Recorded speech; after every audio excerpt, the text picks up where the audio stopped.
afternoon. I'm Victoria Marshall with the latest news from the Washington Watch news desk. It's back to the drawing board for House GOP leadership after a vote on a 6-month government spending measure failed in their chamber yesterday by a 202 to 220 vote. 14 Republicans and 206 Democrats voted against the proposal, while 3 Democrats joined 199 Republicans in voting in favor. 2 other Republicans voted present, while 7 lawmakers did not vote. We ran the play. It was the best play. It was the right one. And so now we go back to the playbook. We'll draw up another play, and we'll come up with a solution. I'm already talking to colleagues about their many ideas. We have time to fix the situation, and we'll get right to it. In response to yesterday's vote, Senate Majority Leader Chuck Schumer said today that his chamber will step in. Later today, I'll file cloture on a legislative vehicle that will enable us to prevent a Trump shutdown in the event that Speaker Johnson does not work with us in a bipartisan, bicameral manner. Both sides are going to spend the next few days trying to figure out the best path remaining for keeping the government open. Congress has just 11 days left to come up with a spending bill before a potential government shutdown. And in international news, on Wednesday, the United Nations passed a pro-Palestinian resolution demanding Israel leave Gaza and parts of the West Bank within a year, claiming Israel's presence is unlawful. The vote in the 193-member body was 124 to 14, with 43 abstentions. Among those in opposition was the United States, Israel's closest ally. Proponents are calling for the resolution to end Israel's so-called occupation of Palestine as soon as possible. Critics say the resolution sides with terrorists. We believe that this resolution is not a step in the right direction, as it risks potentially sowing further divisions and hindering peace talks in an already fragile conflict situation.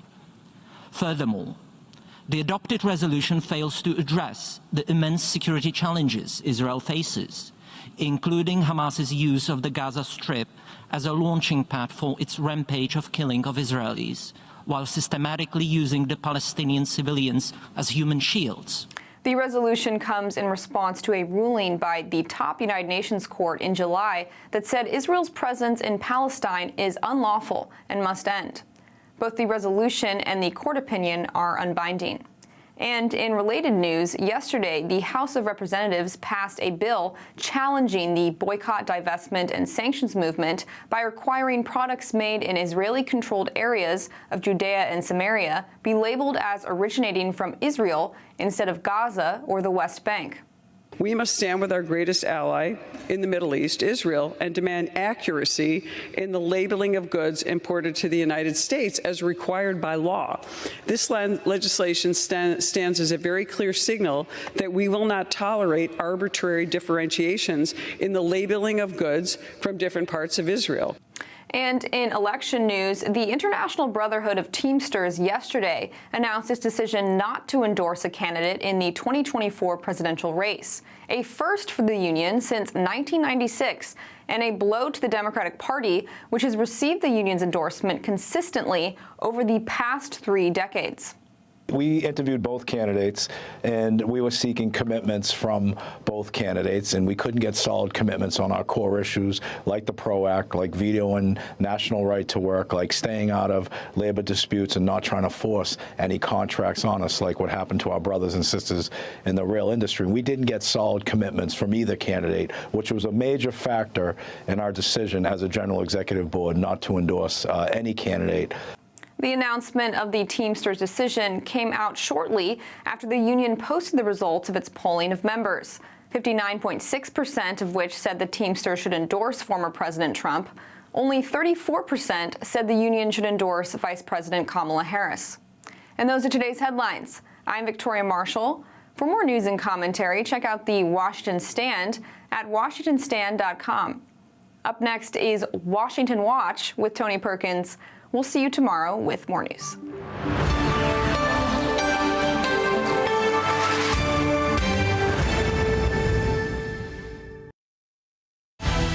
From the heart of our nation's capital in Washington, D.C., bringing compelling interviews, insightful analysis, taking you beyond the headlines and sound bites into conversations with our nation's leaders and newsmakers, all from a biblical worldview. Washington Watch with Tony Perkins starts now. The two-state solution that is so vital to the needs of both peoples requires that the main obstacle to that solution, the interminable Israeli occupation of Palestine, be brought to an end. That is why the court has ruled in the clearest possible terms that international law demands that this illegal occupation be terminated as rapidly as possible.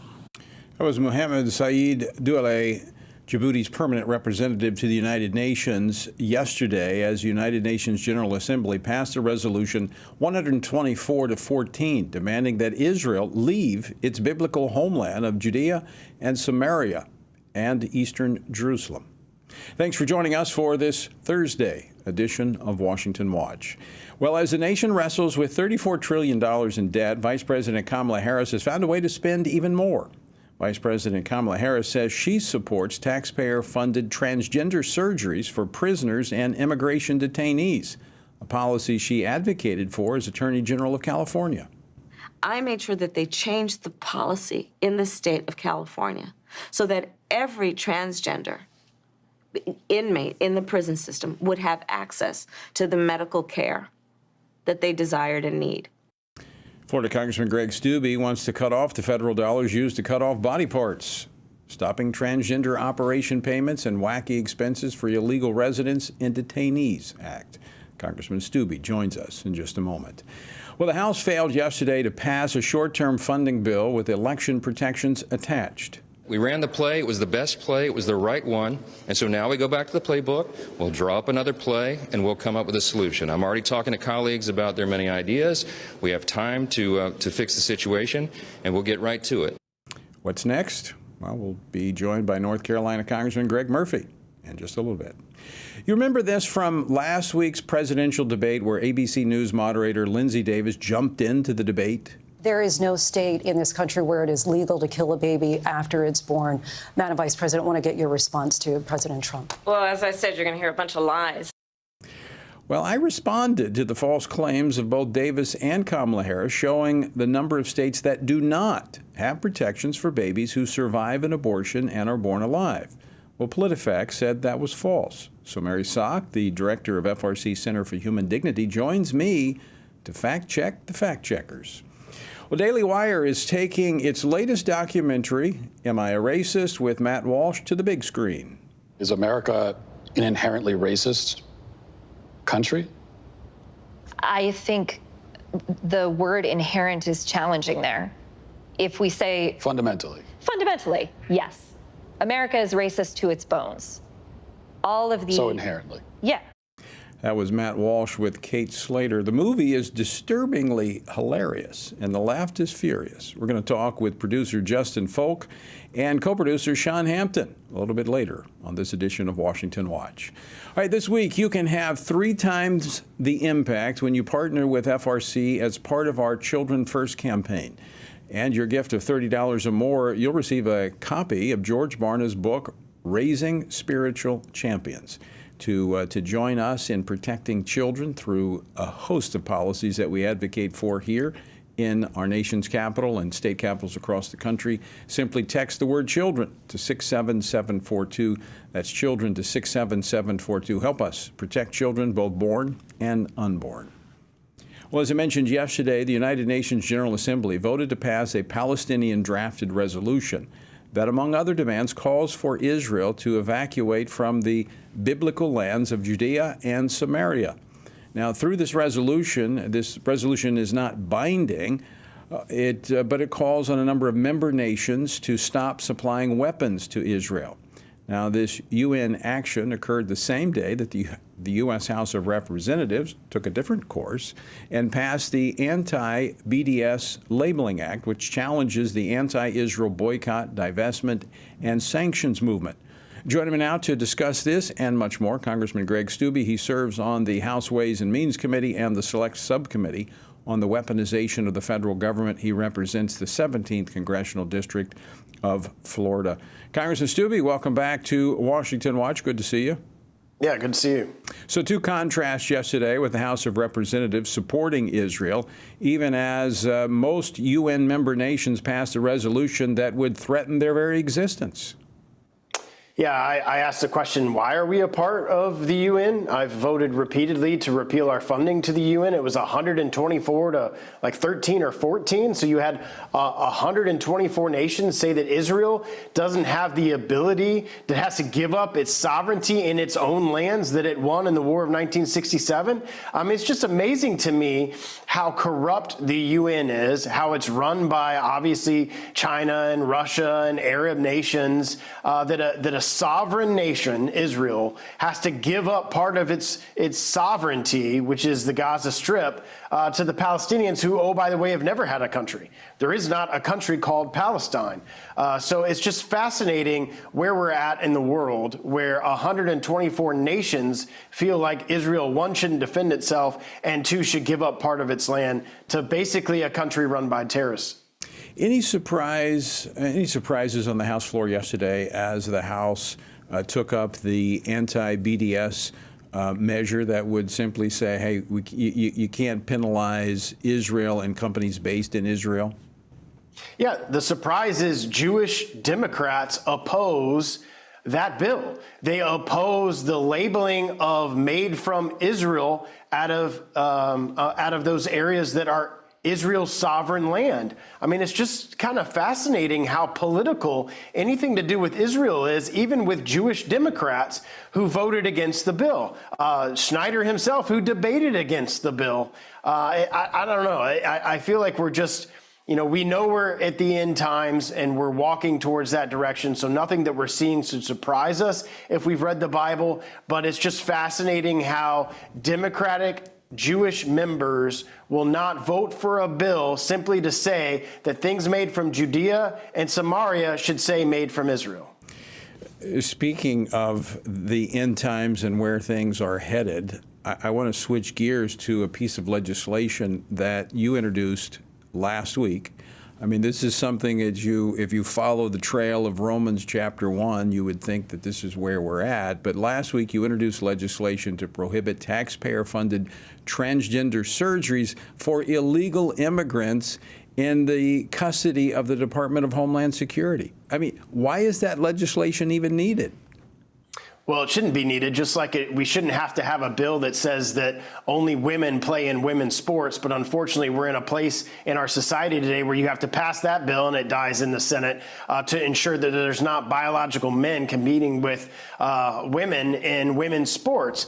But same type of thing here. You would think that no way that America is spending taxpayer dollars to do gender transition surgeries for trans inmates and illegal immigrants in our country. But this is something that Kamala Harris supports. This is something that she has, you played the clip that she did when she was Attorney General in the state of California. And I'm filing a bill that says that our federal tax dollars shouldn't go to gender transition surgeries for illegal immigrants. It's sad that we have to take these kind of steps. What's also sad is this bill would probably only pass on party lines on the House floor and wouldn't see the light of day in the Senate because Chuck Schumer runs the Senate and Democrats would absolutely oppose this piece of legislation. I mean, this is kind of like the SAVE Act that the House passed that says you've got to be here illegally and you have to be an American citizens to be able to vote in elections. They oppose that. These are people who are in the country illegally, they're in custody, and they're demanding these surgeries and medical treatment that are unnecessary and costly. Yep, and our tax dollars are picking up the tab, and hopefully this bill will move through the House process. It hasn't been referred yet, but I imagine it's going to get referred to the Judiciary Committee. I know Jim Jordan would push that bill out of his committee. and hopefully it'll get a vote on the House floor. We don't have a lot of time left in this Congress. We're not supposed to be here in October to give members time to be back in their districts to campaign. And then after the election, you've got a couple weeks in November and a couple weeks in December. So God willing, President Trump wins in November. Obviously, a lot of these things will be changed with a different administration who does not support this type of federal government spend. And you'll have a bunch of cabinet officials who also don't support this. A complete change in our government, which would be very welcome. But if necessary, I'll file the bill again next Congress and we'll keep working. A final question for you, Congressman Greg Steube. You're from Florida. The last attempt on President Trump at the golf course, another attempted assassination. What's going on? Is this the result of a federal government, in particular the Secret Service, that has been overrun with DEI as opposed to proficiency in their mission? Well, these are all facts. You have Secretary Mayorkas who refused multiple requests by Trump's team for more assets and more security. And this was before the Butler shooting. You've had multiple attempts from Trump's Secret Service team to get more assets. He's denied that. Why? When you have the Secret Service agent saying we need more assets to protect a former president, why did Secretary Mayorkas deny that?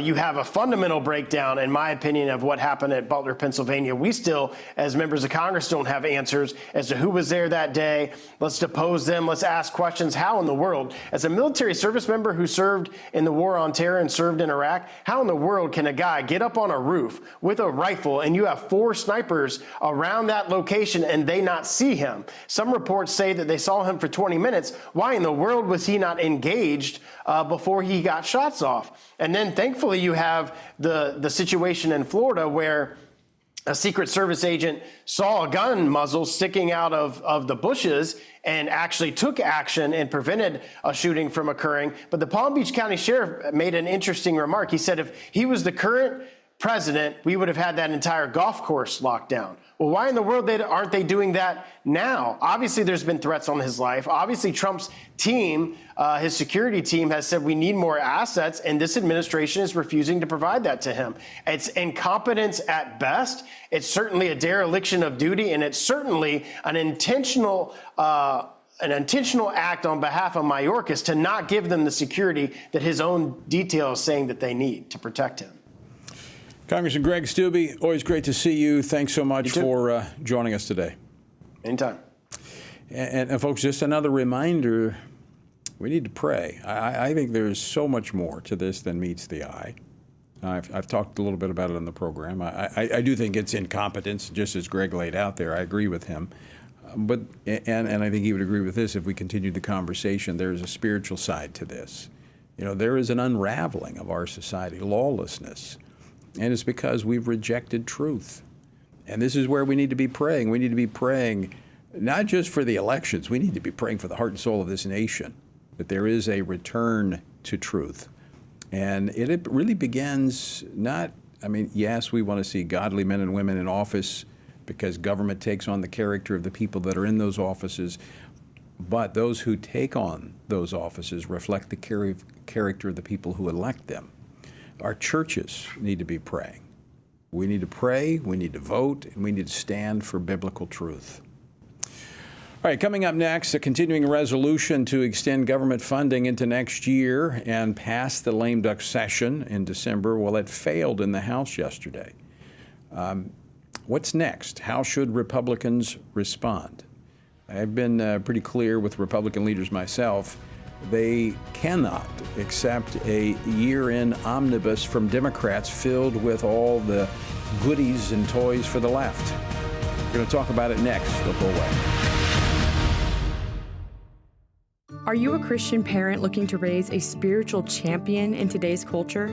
Renowned author George Barna has written a new book, Raising Spiritual Champions.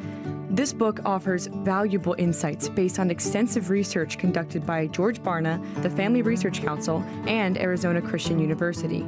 Learn how to help your children discern biblical truth and find compelling meaning and purpose. Don't miss out on this essential resource for parents. Order your copy today. Hello, I'm Jody Heiss, president of FRC Action. Here in America, we thank God for the right to vote. and we can all agree on the importance of this upcoming election. Many of us want to support candidates who share our values, but we're not comfortable supporting the big national political organizations. Well, we have a solution for supporting candidates through FRC Action's Faith, Family, and Freedom Fund. Being a super PAC, it allows for unlimited individual and corporate donations, so we can endorse and fund campaigns for people who share our values. By giving to this fund, we're able to pull all of our contributions together and support and endorse like-minded candidates. That's how we move the needle. So let's be the best stewards possible and get the most out of our political contributions by uniting our efforts. For more information or to contribute, visit faithfamilyfreedomfund.org. Thank you so much, and God bless you.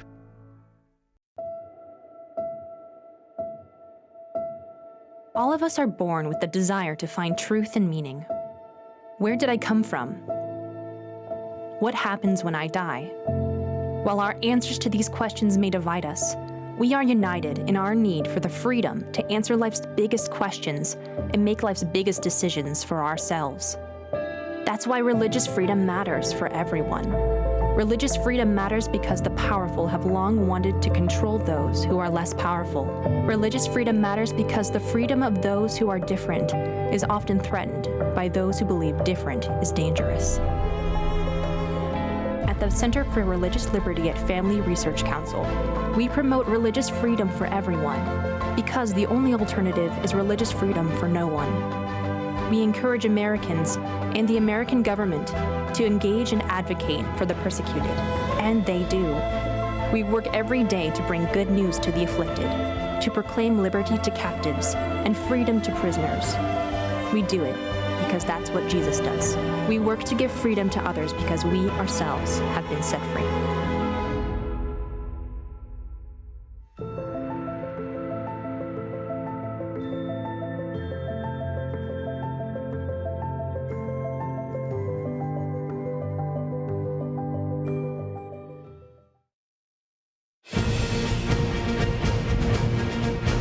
Welcome back to Washington Watch. Good to have you with us. If you'd like to help us as we defend children, both born and unborn, text the word children to 67742. That's 67742. And your gift will be tripled by some generous donors that are out there. Again, children to 67742. Yesterday, the House of Representatives failed to pass legislation that would have extended government funding into next year, while also stopping election officials in all 50 states from registering illegal immigrants and other foreigners from voting in federal elections. Now, current government funding expires midnight on September the 30th. October 1st is when the new fiscal year begins. And Democrats in Congress appear anxious to pass a short-term continuing resolution in order to set the stage for a bloated lame duck session omnibus. Now, given the stakes, what strategy should conservative members in the House pursue next? Joining me now to discuss this and more, Congressman Greg Murphy. He serves on 3 House committees, including the House Ways and Means Committee. He represents the 3rd Congressional District of North Carolina. Dr. Murphy, welcome back to Washington Watch. Thanks, Tony. Hope you're doing well. Doing good. You voted yesterday in favor of the continuing resolution and the SAVE Act. To me, made perfect sense. It tried to avoid what I see coming, and that is a end-of-year showdown over the budget. Do you see another way? No, I don't, Tony, and that's one reason particularly I voted for this. And this is where I think your prelude to this was spot on. Democrats want to jam us to, at the end of the year, to put a quick package in, a big, huge package with all their woke policies and all the different wish list items that they have, progressive agenda. We have to be strategic about this. And this is where some of my colleagues, sometimes I get a little frustrated with not being strategic about it. I'm not a fan of CRs. I'm not. I don't believe that's any way for our military to predict or do anything of the nature. But I think if we can push into March, hopefully President Trump gets elected and we can actually get back to some real, true fiscal policies. But we can't do this if we're not smart enough. And we're not strategic enough to understand we have to beat the Democrats at their own game. Agreed. I think that's what we're looking at. this is just trying to get it beyond the end of the year so that we can see what the next administration looks like. If you talk about smart, talk about strategic, let's talk about how we deal with the growing threat of China, something you've been talking quite a bit about over the last week. You serve as the co-chair of a committee overlooking the threats from China. Give us the latest on your concerns about what's happening with China. I'm Tony. I am very, very concerned about what China is doing, not only to our nation but to the globe for that matter. You know, I first came in Congress actually 5 years today is when the envelope was opened, and I began really learning about what the Chinese Communist Party is doing. And they're basically trying, and they're very actually in somewhat of an outlandish way, they're saying, look, we want world domination. They're doing it economically. They're doing it geographically by the Belt and Road initiatives. They're doing so much to try to get Chinese influence. And sadly enough, we're seeing in the United States in many, many instances where the Chinese, and of course backed by the Chinese Communist Party, are trying to buy up parcel lands next to very sensitive military sites and other types of installations. And so we have to stop that. North Carolina, fortunately, did a state law prohibiting the sale of these lands to anybody associated or Chinese nationals for that matter. But we need to do something nationally to prevent them from buying us out from under our own feet. Why is it so hard for some to see the threat that China poses to the United States and the rest of the world? I mean, it's not like they're hiding this.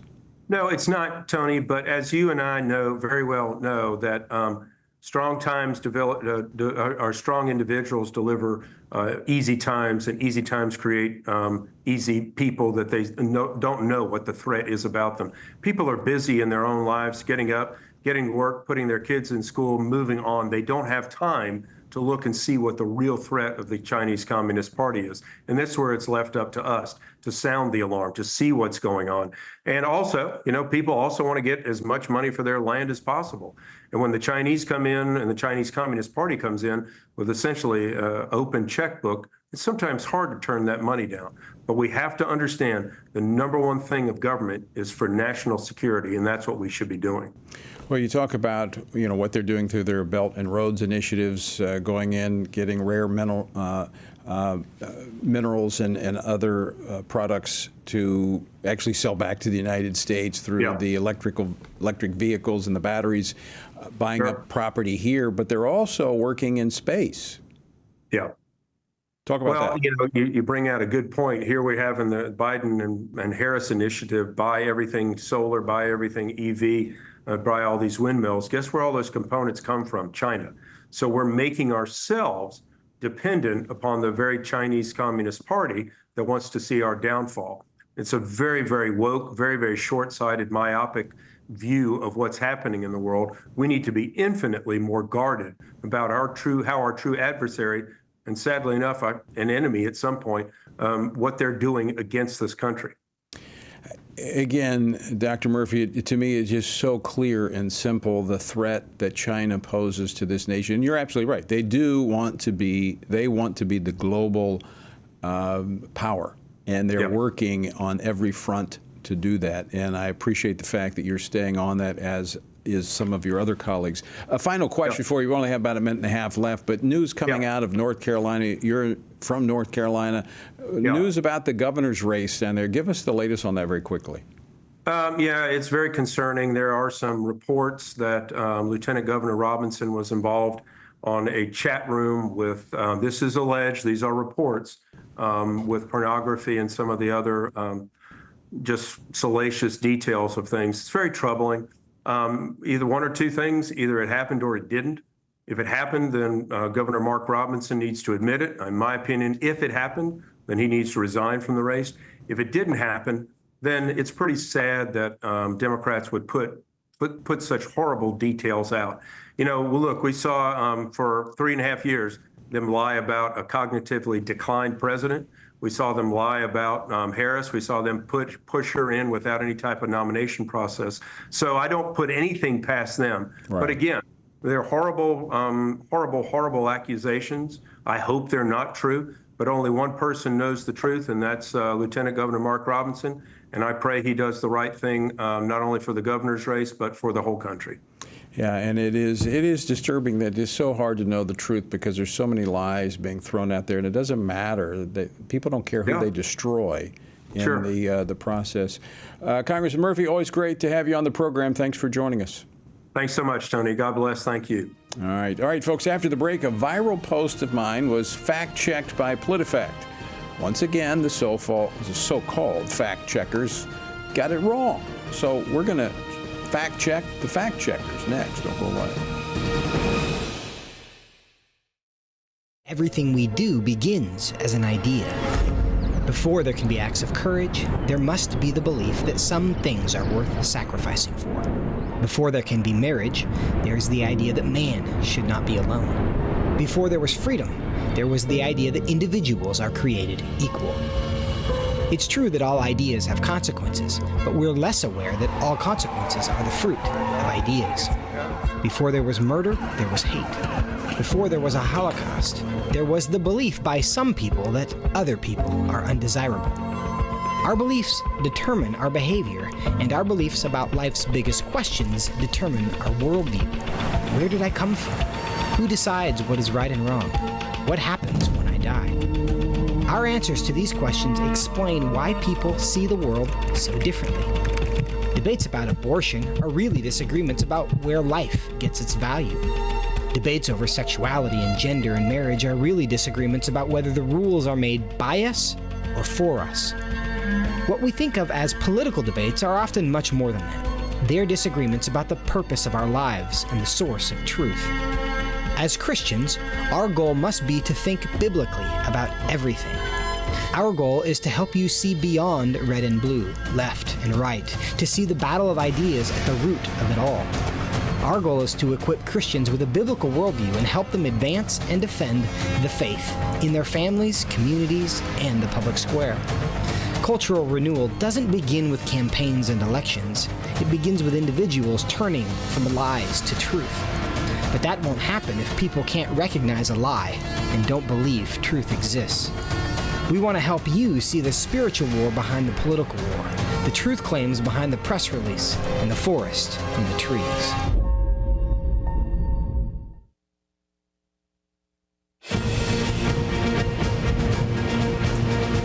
This is Washington Watch. I'm Tony Perkins, your host. Good to have you with us. The website, TonyPerkins.com. Be sure and check it out.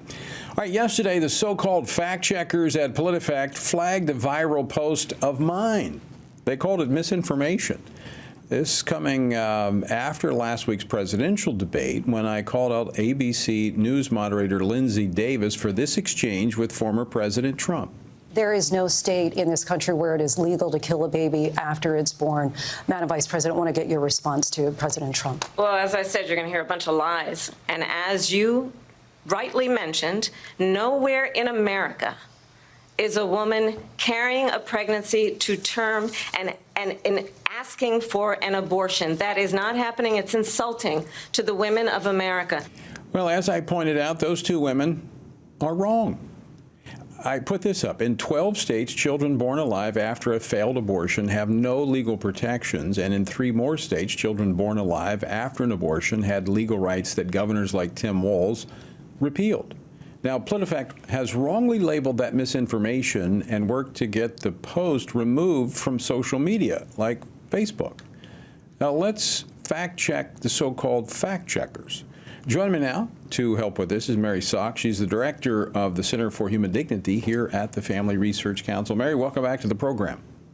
Thanks so much for having me on. Okay, so let's fact-check the fact-checkers. Walk us through PolitiFact's claim and point out where their facts, quite frankly, are wrong.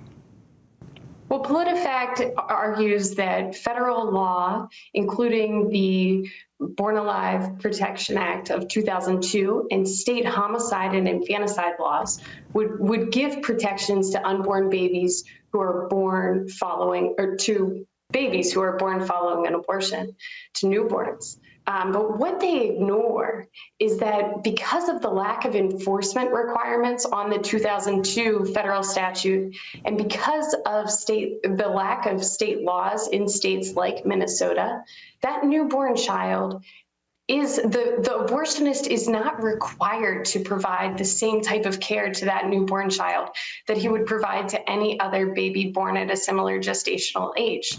So oftentimes what is happening here is that baby is left on a table to die as the result of the wounds that were inflicted because of the abortion. And so we do have instances of babies who are born alive following abortions being left to die. Okay, so whether or not an abortionist, a doctor, as we saw with Dr. Gosnell in Philadelphia, whether or not he inserts scissors into the back of the head of the baby or just leaves the baby on a table or in a box to die, is there a difference in terms of the outcome for the baby? No, there certainly isn't. And for those who think there is, I would challenge you to think of a healthy newborn baby. And if the doctor who delivered that newborn baby would just leave that baby on a table, that baby would certainly die. When it comes to newborns, they need care because they're newborns and they're vulnerable, regardless of the state that they're born in. Newborns who have been attacked brutally in the womb, who have been attempted to be poisoned or burned or dismembered, those babies need extra care. And they're at the mercy of the abortionist who was trying to take their life. And still, with being at the mercy of the abortionist, still we have 277 reported cases of these babies being born alive following abortions. So this would be like saying, well, you know, someone who attempted murder, and then we're going to trust them to render aid to the person that they just tried to kill. Right, and that's one of the key things with what happened in Minnesota. Governor Tim Walz, he repealed, as you noted in your tweet and in your Facebook post, he repealed the requirement for the abortionist to preserve the health of that unborn child, but he also repealed a requirement for a medical practitioner to be readily available who could also provide care to that unborn child to avoid the scenario that you just described, where we have the person who was attempting to kill that baby being the one who's now responsible for care of that child. And so in repealing that, he's really trying to cover all the bases there and make sure that no babies survive. Well, but they also do not report. I mean, so it's the information that's out there right now. So they say it's not happening, but we don't know because they're covering it up. Right, and that's one of the things that PolitiFact said in their statement. They quoted a pro-abortionist who said the instances of babies born alive following abortions are vanishingly rare. Incidentally, that pro-abortionist was referring to what's happening in Minnesota, where the numbers that are being reported are vanishingly rare.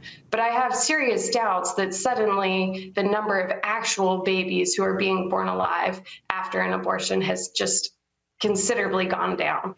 So, Mary, I want to play a clip of former Governor Ralph Northam of Virginia. This was when he was governor. This was in January of 2019.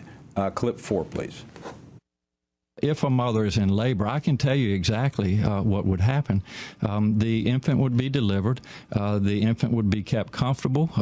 The infant would be resuscitated if that's what the mother and the family desired. And then a discussion would ensue between the physicians and the mother. He's talking about a child that survives an abortion is born alive. How would PolitiFact rate that? Well, it seems like PolitiFact would say, well, you know, the laws would protect that baby, when what we know is that Governor Northam, who was a physician, knows that when you're in the room, there's a discussion taking place, right, and that child's life hangs in the balance. Mary Sock, I want to thank you for joining us. We rate the PolitiFact unfactful, is what we rate them. All right, folks, stick around. We've got more Washington Watch straight ahead as we talk about Matt Walz's new movie. It's stirring things up. Don't go away. We're back with more after this.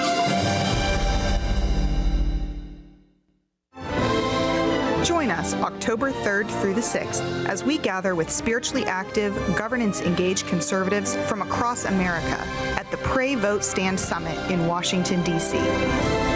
We'll pray for our nation, engage in government and culture, and stand for biblical truth alongside Christian leaders, worldview experts, and government officials. We'll discuss important issues like the sanctity of life, religious freedom, protecting students, strengthening families, praying for our nation, and how you can impact America's future from a biblical worldview. Our nation stands at a critical juncture, and we must ensure that the issues impacting faith, family, and freedom are understood and advanced. Register now at PrayVoteStand.org. That's PrayVoteStand.org.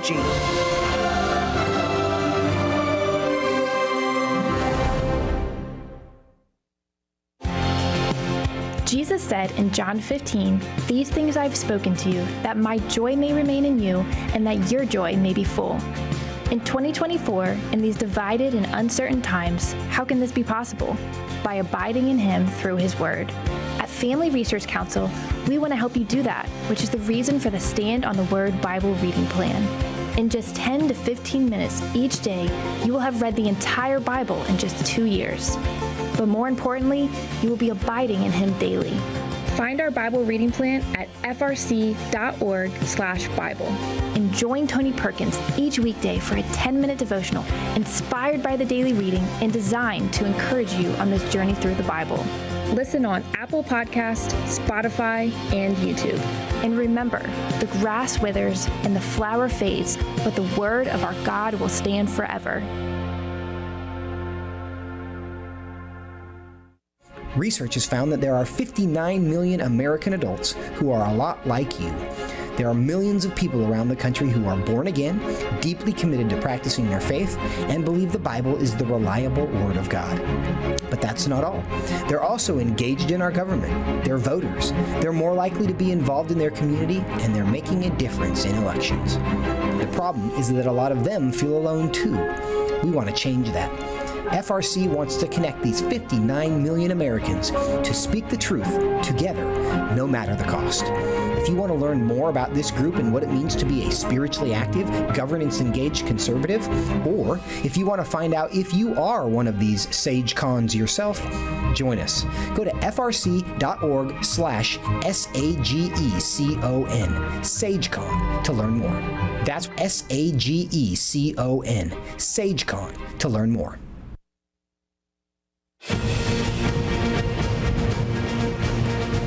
Welcome back to Washington Watch. Good to have you with us. The website, TonyPerkins.com. Our word for today comes from 2 Chronicles chapter 3, verse 1. Now Solomon began to build the house of the Lord at Jerusalem on Mount Moriah, where the Lord had appeared to his father David, at the place that David had prepared on the threshing floor of Araunah the Jebusite. Now this sacred ground is where Solomon built the temple, the same site where Abraham offered Isaac and where God offered his son Jesus for the sins of the world. Mount Moriah holds profound spiritual significance, and today it remains central to the ongoing conflict in Israel and the Middle East. On October 7th of last year, Hamas, recognized by many as a terrorist organization, launched a brutal attack on southern Israel, killing 1,200 civilians and kidnapping 250. Now, what you haven't heard much about in the media is that they called this attack the Al-Aqsa Deluge, a reference to Temple Mount, which has long been a site of religious tension. As we witness these events, we must remember there is more happening than politics. This land's spiritual significance runs deep. Let's pray for peace and discernment, knowing that God's eternal purposes are unfolding right before us. To find out more about our journey through the Bible, text Bible to 67742. That's Bible to 67742. All right, a new movie out. Came out last week, Am I a Racist? It's the new film from Matt Walsh and the Daily Wire team that produced What is a Woman? Now, it hit theaters, as I mentioned, last Friday, achieving the third highest box office results of the weekend, making it already the highest grossing documentary film of 2024. Now, the film, which features Walsh as a bumbling DEI trainee, delightfully lampoons woke DEI culture. It is disturbingly hilarious, and the left is furious. Joining me now to discuss the film is the director-producer, Justin Folk, and co-producer, Sean Hampton. Guys, welcome to Washington Watch. Thank you. Tony. You guys have to be thrilled by the response from the first weekend. Absolutely. Definitely. Yeah. Great start. Great start. We hope that the momentum builds from here. I think word of mouth is getting out about the film.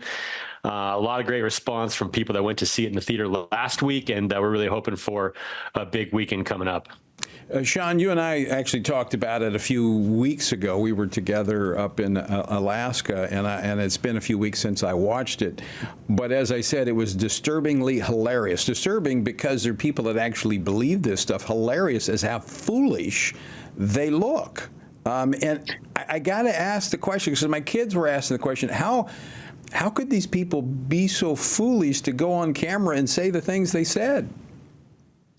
You know, I think it's a real testament to the bubble that these people put themselves in and refuse to come out of. I can remember when being an academic meant that you are used to having your ideas challenged and you're used to having to defend your position. That was the hallmark of an academic at one point, but now it seems that they put up walls, and anyone who tries to go against what they say, they just have to deal with that wall.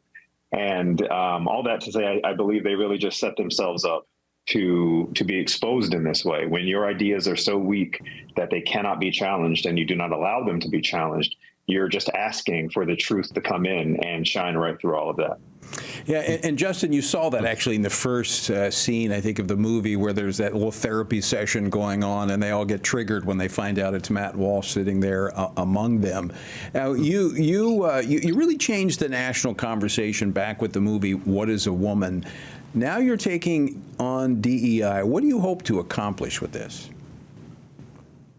We really hope to change the conversation around this issue of race. We really hope to, in one way, really poison this DEI push in our country that's been so divisive and harmful to Americans, much the same way that we did with What is a Woman and gender ideology.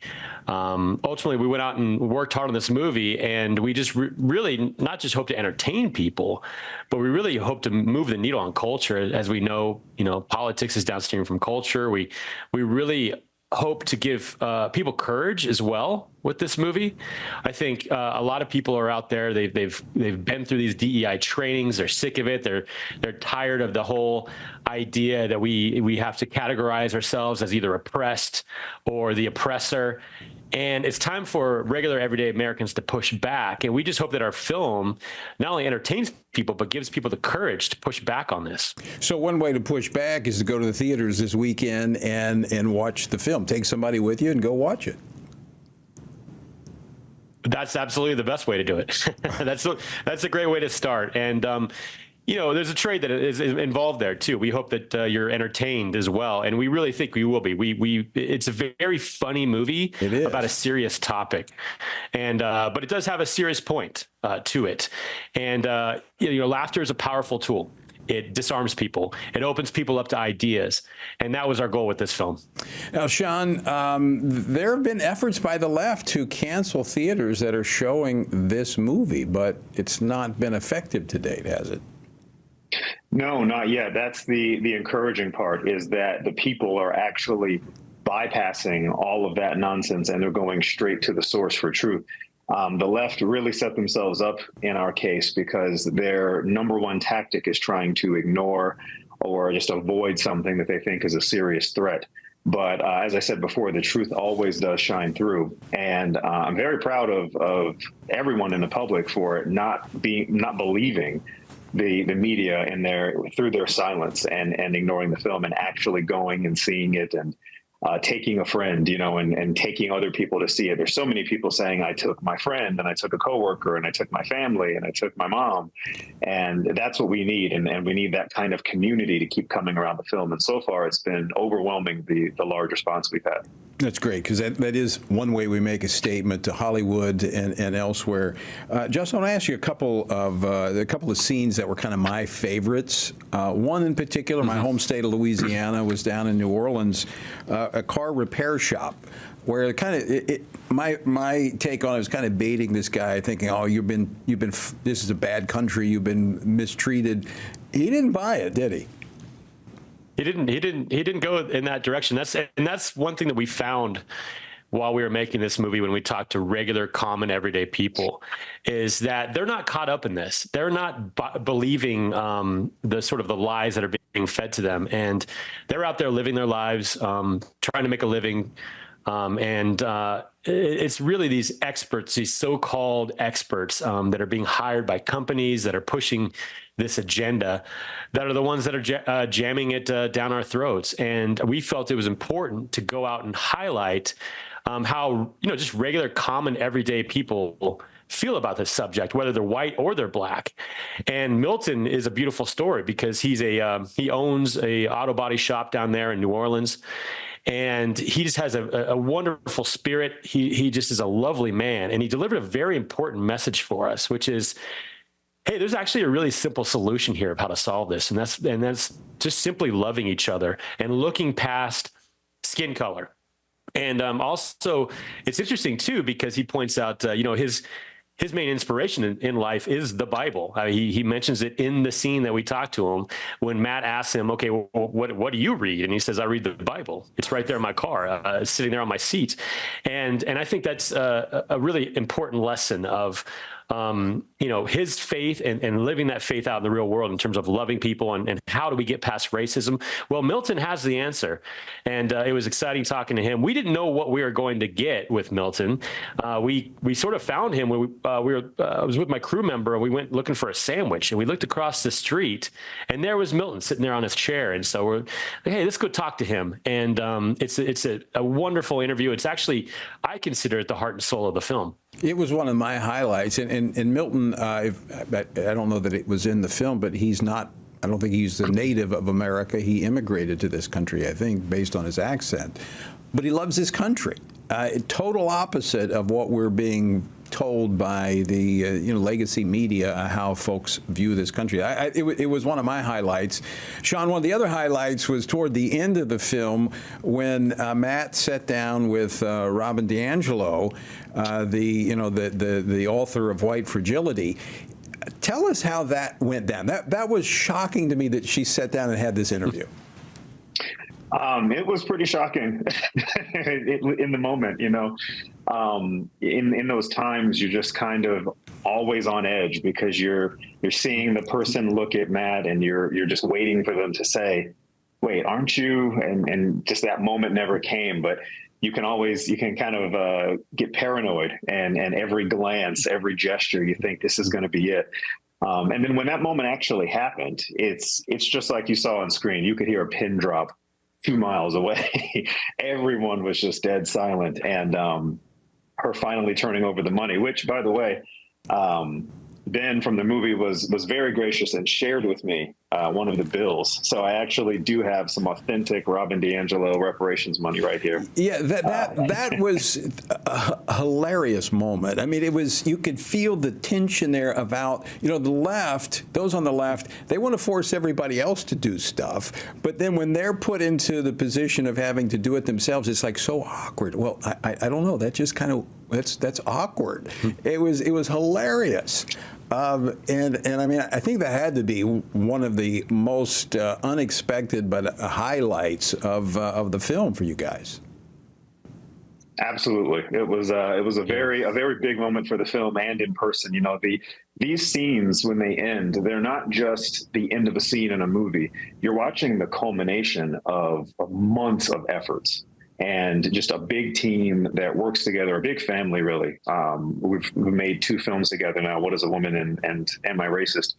And you're watching, like, as I said, not just a scene ending, but you're watching the culmination of all of our efforts and work. So each one of those is a really huge victory to everyone who worked on that team. And it's like this interview we're doing right now. It's unscripted. It's live. You don't know what you're going to get when you do it. Justin, I want to ask you this: have you heard from any of those who sat down for these interviews who found out later that they were actually talking to Matt Walsh? Well, not directly, but they have made statements, several of them, including Robin DiAngelo, actually. And she came out with a statement right before last weekend when the film came out. And, of course, she kind of went to the usual, oh, they tricked me or whatever. And actually, when you look at what happened there, we did exactly what we said we were going to do. We wanted to hear from Robin DiAngelo. We wanted to get her perspective. That's actually sort of the whole point of the whole film is to hear these people in their own words. And I really don't believe that Robin DiAngelo would back away from anything she said in our movie. We didn't do any selective editing or any trickery. Right. And I think she would stand by every statement that she actually made in the film. Now, was she happy, about being in a film with Matt Walsh? No. But, I think, America can see for themselves what these ideas actually are, and they can make their own conclusions. And that was our goal, I think, with this film. So, I mean, essentially what you did is you went into the closed rooms they're having these conversations in, because they're not saying them in such a way. They're not having debates. We don't have debates on cable television anymore about these issues because, as Sean, as you said earlier, they don't want people to know what they're talking about. And so I think that's the thing they're upset about, is it's been exposed what they've been talking about, what they believe. Oh, absolutely. I mean, over the years, whenever you hear about DEI workshops, you typically are hearing some sort of leak that came out. So Coca-Cola or, Amazon, whomever, Netflix, had some sort of DEI specialist come in, and here's a leaked document or here's some leaked audio. You never really get them showcasing what they talk about, and they hide behind, well, you have to attend the workshop to hear what we're saying. But what they don't want is their hate being recorded and broadcast to the world. Yeah. Justin, I said there was, I had two highlights. Actually, there was a third that I really liked. It was the workshop that Matt hosted at the end, where you had, I don't know, about 8 or 9 people came in. We were sitting there the whole time watching, said, are those people for real? Did they really sign up for this workshop? I mean, was that real? That was all real. Those are real people. We found them on Craigslist, as Matt jokes about in the movie. The Craigslist is a place where you can get people to do just about anything. And so we invited them into this workshop. And ultimately, the goal of the workshop is to have Matt, he hosts the workshop, and he takes these ideas that he's learned about all throughout the film, through all the people that he talked to during the course of the movie, and he incorporates those ideas into the workshop. And then we basically take things to their logical conclusions of where all of this leads to. And of course, it's very funny, but it is rooted in something very real, which is these are what these ideas lead to. And even though there's a lot of comedy in our movie, I think we get the point across of, like, is this the direction that we truly want to go with this? And I've heard from many, many people that have sat through some of these DEI workshops and trainings, and they've told me, hey, listen, your workshop in the movie that Matt did is not really any different from the ones I've had to sit through myself. And it's just very funny with Matt doing it. He's really a brilliant performer. He can think so quickly on his feet. He's got a great deadpan sense of humor, and the workshop is definitely a highlight for me as well. So I'm glad it resonated with you, Tony. Yeah. I feel sorry for his uncle, though. Well, guys, we're out of time, but I want to thank both of you, Sean, Justin, for joining us. And let me just say this: I think you hit the mark. Excellent movie. I'm going to encourage people to go see it this weekend. Thanks for joining us. Thank you, Tony. Thank you so much. All right, folks, it is worth seeing. It is, as I said, disturbingly hilarious, because to know that this is happening is disturbing. But they really do show the foolishness of what this is all about. So it's worth seeing, plus you send a message. All right, folks, that's all we have time for. Thanks so much for joining us. Let me leave you once again with the encouraging words of the Apostle Paul found in Ephesians 6. Where he says, when you've done everything that you can do, when you've prayed, when you've prepared, and when you have taken your stand, by all means, keep standing.